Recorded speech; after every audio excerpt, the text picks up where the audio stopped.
重生放异彩，珍惜眼前人。放眼当今国漫圈，各种能人异士大放异彩，仙风道骨，尽显逍遥。在众多凡夫俗子一路逆袭成神的励志故事中，《妖神记》的主角聂离算是一个自带蝴蝶效应、生于时空间歇中的幸存者。聂离在最单纯的人生阶段经历了国破家亡、流离失所，虽于后期开启灵智修炼之大成，却也逃不过孤身战死的悲壮命运。莫言曾在晚熟的人中写道，本性善良的人都晚熟，并且他们是被卑劣之人催熟的。当别人聪明伶俐时，他们又傻又呆；当别人权衡利弊时，他们一片赤诚；当别人心机用尽、渐入颓境时，他们恰好灵魂开窍。后来虽然开窍了，但内心还是保持善良与赤诚。他们不断找寻同类，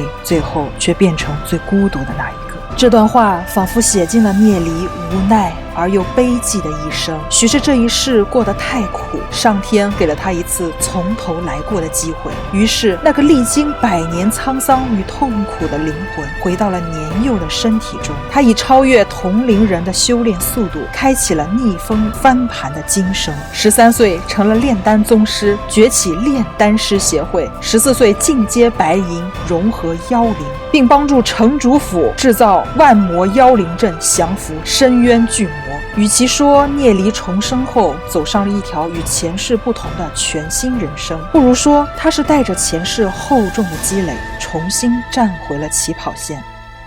与其说《妖神记》是一部主角重生逆袭的歪歪爽文，不如说这是一部小人物在历经了跌宕起伏的人生之后，懂得了规划人生、整合资源的重要性，从而坚守内心，与这世间种种的不平所抗争的故事。如今的光辉之城刚经历过黑暗时代的残酷洗礼，虽迎来短暂的和平与繁荣，但仍然时刻处于内忧外患的危险境地。城内各大世家为了瓜分利益，制定了森严的等级制度，有限的修炼资源几乎都分配给了世家子弟，这使得光辉之城内各阶级矛盾持续激化。除此之外，各大世家之间也勾心斗角，以强凌弱，逐渐形成了以利益为导向的不良风气。长此以往，城内重要组织和机构也出现了严重的人才断层。聂离明白，如果不打破这种恶性循环，光辉之城只能重复前世的悲剧。这也是为什么他在重生归来的第一刻就与沈秀立下了不成同便走人的赌约。实际上，这种以卵击石的态度正代表了他与旧势力对立的决心。从某种意义上来说，聂离这个人物深具革命属性，抱着必死的决心反抗不公正的等级制度。他的出现也掀起了光辉之城内深受压迫的民众革命的热潮。在这场热潮中，聂离收获了一群值得信任的伙伴，也是这群不离不弃的伙伴让聂离懂得了团队协作的重要性。他明白了一个人的能力再如何登峰造极，也是无法力挽狂澜，只有团队协作才能扬长避短，将每个人的优势发挥至最大。因此对待伙伴，聂离从来都不吝啬，即使是在前期资源有限的情况下，他依然斥巨资购买了昂贵的灵魂水晶，帮助伙伴们提升实力。而聂离的这群伙伴也不负期望地成长为光辉之城的重要骨干，他们与聂离并肩作战，并多次帮助他化险为夷。聂离交友最重视什么？聂离交友极重人品。在这片以利益为导向的圣灵大陆，能伤害你的也许不是眼前的敌人，而是身后队友致命的一击。为了争抢修炼资源，同一家族内部往往也会因为利益相互算计，出卖亲人和朋友也是常有发生。因此对于伙伴的选择，聂离是非常谨慎的。此生他与杜泽、陆飘结识之前，也是充分借鉴了这2人前世的过往，确认过眼神之后才敢以背相交。聂离交友极重人品，一方面源自于他根正苗红的原生家庭，另一方面也来自于他前世的爱人叶子云。相比剧中萧宁儿、呼延兰若等女性角色，作者蜗牛老师仿佛更偏爱叶子云，他将这世间所有的美好都给了叶子云。她美丽、善良、聪慧、坚韧，更可贵的是她有一双发现这世间美好的眼睛。这也是为什么前世的叶子云没有选择实力强大的人做她的伴侣，却选择了聂离这么一个平凡的不能再平凡的人。虽然按照聂离自己的理解，他和叶子云之所以能走到一起，是因为前世光辉之城败落，等级制度毁灭，自己才有机会与出身高贵的叶子云相知相守。但如果我们换个角度，从叶子云的女性视角来看，她看重的是剥离了出身、天赋、修为、财富等外在条件之后，那个依然能够在危机时刻以凡人之躯守护他人的聂离。聂离的善良、踏实和责任感，在浮躁又利欲熏心的环境中，成为了一股清流，融入了叶子云的内心。如果说聂离爱上叶子云是包含着些许外在条件，那么叶子云爱上了聂离，则是爱上了他平凡外表下的高尚品格。这种爱值得他拼死守护，以命相搏。叶子云对聂离的影响是巨大的，或者说在一定程度上，他二人的价值观是一致的。通过叶子云，聂离懂得了与人交往要看人品的重要性，这也是聂离在构建自己团队的时候区别于其他人的关键所在。相比而言，翼龙世家的萧绎和身为城主的叶宗就做了典型的反面教材。萧绎作为翼龙世家的大长老，为了自己的利益依附神圣世家，为博沈妃的重用，出卖自家子弟，落得个灵力尽散、修为尽毁的下场。最终也因失去利用价值，惨遭神圣世家和黑暗公会灭口。可见以利相聚，必定会因利而散。而身为城主的叶宗也没有高明到哪儿去，他为了培养实力强大的继承者，放弃了看似平庸却内心善良的叶子云，转去培养了一个天赋异禀却生性贪婪的义子叶寒。从叶宗的所作所为就能看出，他是一个以能力为导向的偏执之人，因为过分关注叶寒的能力，而忽略了他最根本的道德品质，最终自尝恶果。哲学大家柏拉图曾说，人的品质往往是在遭受到诱惑的一瞬间决定的。在叶寒知道自己继承城主无望之时，便展露了他贪婪的本性。他经不住沈秀的诱惑，投靠了黑暗公会。叶寒的虚伪在聂离初见他时就有所察觉，因此他自动将叶寒这类人排除在能交往的范围之外，并时刻提防他的一举一动。聂离在前世的乱世中能独活几百年，绝非偶然。他面对的不仅仅是凶残的妖兽，还有人性的各种不确定性，懂得辨别人性的善与恶、真与伪，根据形势将与人交往的空间把握得恰到好处，做到进可攻，退可守，才是聂离在圣灵大陆横行数百年的生存之道。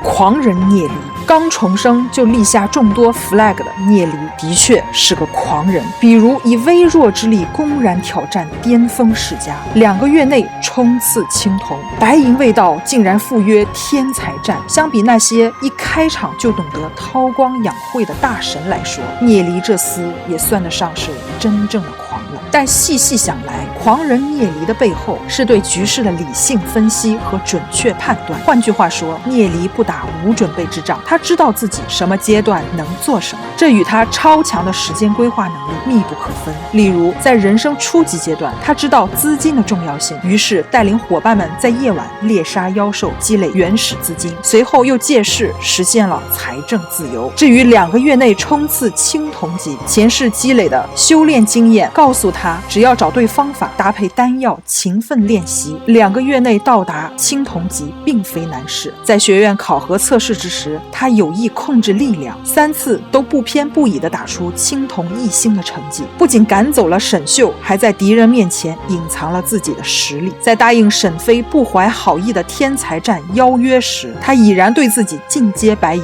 把握十足，最终在天才战中3连冠。聂离很多看似狂妄的举动，实际上都是他深思熟虑、把握十足之后的结果。另外，他行事严谨，懂得藏拙，这也是他无数次以弱胜强制胜关键。用聂离的话来说，资质的高低并不能决定一个人的成就，以弱胜强，以人胜天。我们修炼者本来就是在挑战不可能的逆天之事，没有一颗不停拼搏之心，没有誓要化不可能为可能的勇气，资质再高也是无用。可见聂离行事并不是狂，而是他有敢于挑战的勇气和绝对的实力。一次又一次的挑战强者，难道聂离不怕死吗？对于一个国破家亡、妻离子散的人来说，没有什么可以再失去的了。因此，前世的聂离可能是真的不怕死的，但他并没有绝望到主动寻死。亲人朋友战死之时，在毕生挚爱被杀之后，他心如刀割，但还是在埋葬了爱人之后，踏上了远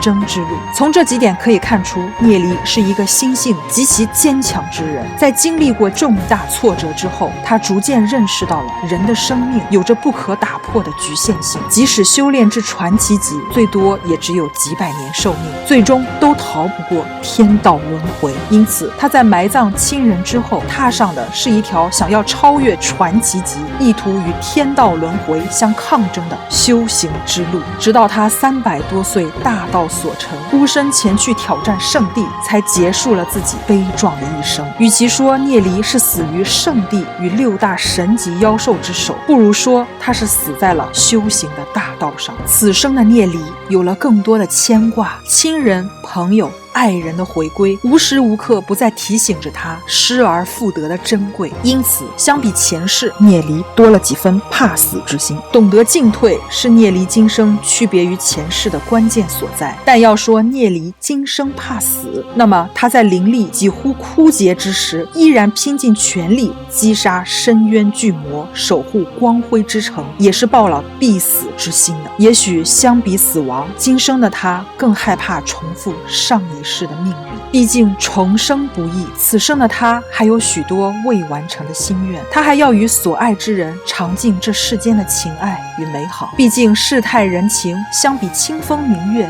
更饶有滋味。凡人的爱情比起修炼者漫长的寿命来说，虽然如流星般短暂，却也璀璨无比。在漫天的星辰中，叶子云无疑是最亮的那一颗。只有与他相处时，聂离才回归到了少年人应有的单纯与活泼。他将上一世的情愫和追忆都给了今生的叶子云。亦师亦友的他逐渐走入了叶子云的内心，他对聂离的情感也由疑惑感激转变为深深的依恋。也是这份无法割舍的依恋，让叶子云面对同样喜欢聂离的萧宁儿时，勇敢捍卫了自己的爱情。在重生追妻的道路上，聂离一直都是向前看的，谁知一回头，突然发现自己也成为他人追逐之人。温柔的萧宁儿，性感的呼延兰若，神秘的萧雨，孤傲的龙语音，他们对聂离的感情大多是锲而不舍的忘我和求而不得、低到尘埃中的卑微。一个男主和 N 多个女主，这也许是曾经 YY 爽文的官方标配。读者们喜欢看男主游离于各种类型的女主之间，有的爱之深恨之切，有的如蜻蜓点水浅尝辄止。纵观聂离这一角色，虽然也免不了爽文的官方标配，但目前官方亲口承认的正宫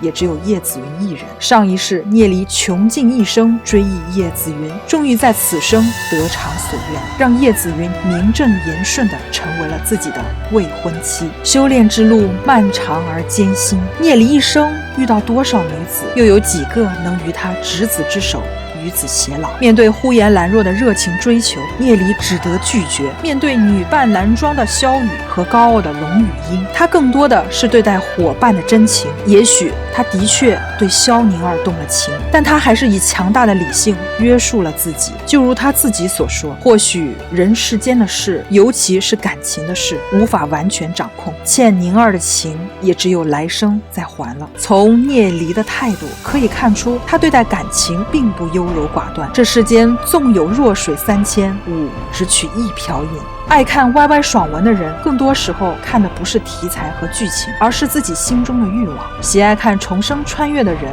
大多都是有了一定人生阅历而热衷于反思过去的人，因为他们总能从主角重生励志故事中找到些许慰藉和共鸣。初看《妖神记》时，便幻想自己也能与主角聂离一般，改写那段不如人意的过往。可谁又能真正懂得，人生不如意10之8九才是常态？以从容的态度面对真实的自我，才是生活在现实中的我们所必须拥有的心中道理。在刷《妖神记》时，你会在某个不经意的瞬间，体会这剧中人物逆天改命背后所付出的辛酸。这些不是爽文会花大量笔墨去描写的内容，却是身处平凡生活的我们每天需要去面对的现实。想要考试取得好成绩，就要找到适合自己的学习方法，投入精力努力学习。想要赚更多钱，就要提升自己的业务能力，或者花时间学习投资理财之道。想要收获一段感情，起码你要对这段感情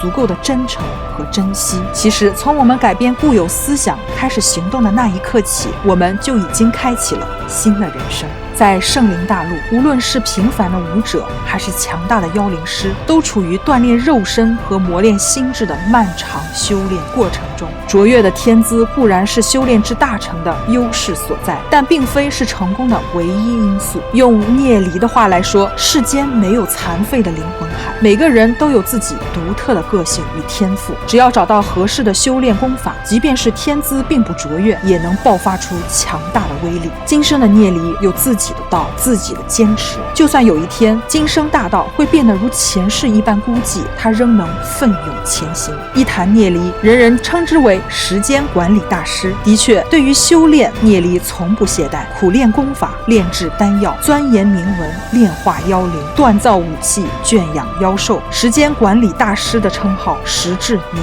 归。如果你还没有看过《妖神记》，那么小七在此正式向你介绍。聂离，圣灵大陆光辉之城北部附属区域山沟天痕世家子弟，一身局里局气，为人重情重义，资质不高，但运气尚可，勤于思考，擅长作战。如果你在角斗场上遇到了他，那么小七提醒你，你遇到了战斗中的赛小强。无论你是地下的妖还是天上的神，无论他与你的实力悬殊有多大，最终倒下的都是你。观看《妖神记》最大的感触就是，每个平凡之人都有权利找到自己最擅长的领域。我们也许并不最聪明，但却可以最勤奋；我们不是最漂亮，但却可以最可爱。只要找到属于自己的路，持之以恒地走下去，相信我们都可以在平凡的生活中各放异彩。以此献给所有喜爱《妖神记》的漫友们。视频的最后，劳烦各位漫友动动手指点点赞，如果能来个一键3连加分享，那就更感谢了。接下来小七也将准备继续《妖神记》的精彩剧情，同时备受关注的女性角色以及反派代表小月月和她的废物们也会粉墨登场，还请感兴趣的漫友们千万不要错过接下来的视频哦。我是小七，我们下期见啦。